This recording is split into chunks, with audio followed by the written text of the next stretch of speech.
যারা সত্যকে অনুধাবন করতে চায় না, সত্যের পক্ষ অবলম্বন করে না এবং সত্যকে বোঝার জন্য চেষ্টাও করে না, সত্য কথা বলেও না, তারা হচ্ছে চতুষ্পদ জন্তুর চেয়েও অধম।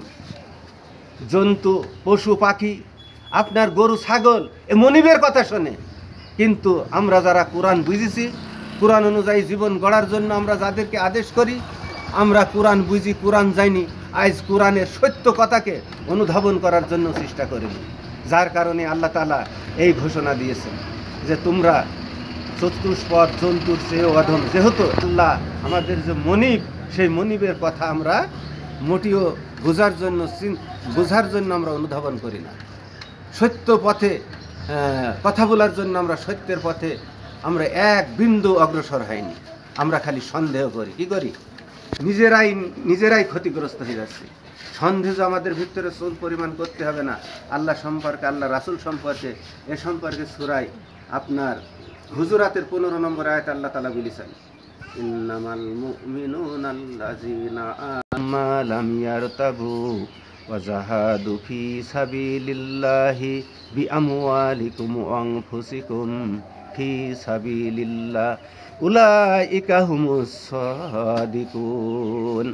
আমার আল্লাহ তাআলা বলছে, একনিষ্ঠ সত্যবাদী সাচ্চা মুমিন তো তারাই যারা আল্লাহর প্রতি মান্য আসে, আল্লাহর রাসূলের প্রতি মান্য আসে এবং এই ব্যাপারে বিন্দুমাত্র চুল পরিমাণ এবং বিন্দুমাত্র কোনো সন্দেহ পোষণ করে না।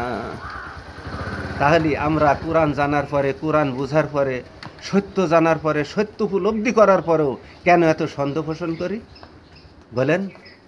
আজকে বাংলাদেশে যতগুলো ইসলামী দল আছে, এই দলগুলোকে ঐক্যবদ্ধ করার জন্য বাংলাদেশ জামাত ইসলামের আমিরে জামাত আপ্রাণ চেষ্টা চালিয়ে যাচ্ছে।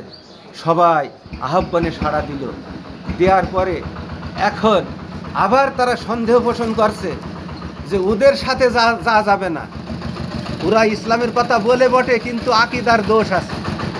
আর ওদের খালি যাদের একেবারেই আকীদা নেই তাদের সাথে কি যা যাবে? তাহলে এ সন্দেহ কারা করছে?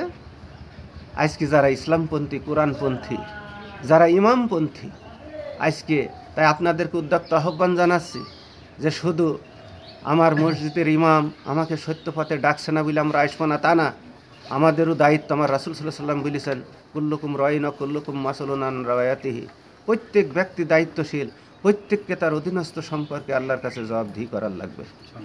তাই আপনাদেরকে উদ্যোক্ত আহ্বান জানাচ্ছি, আমরা কোনো সন্দেহ পোষণ না করি, আমরা এই সত্যকে আঁকড়িয়ে ধরে বাংলাদেশে এমন একটা সুযোগ এসেছে, আজকে 2000 ছাত্রের রক্তের বিনিময়ে 30 থেকে 40 হাজার ছাত্রের এখনও পঙ্গুত্ব বরণ অবস্থায় আছে।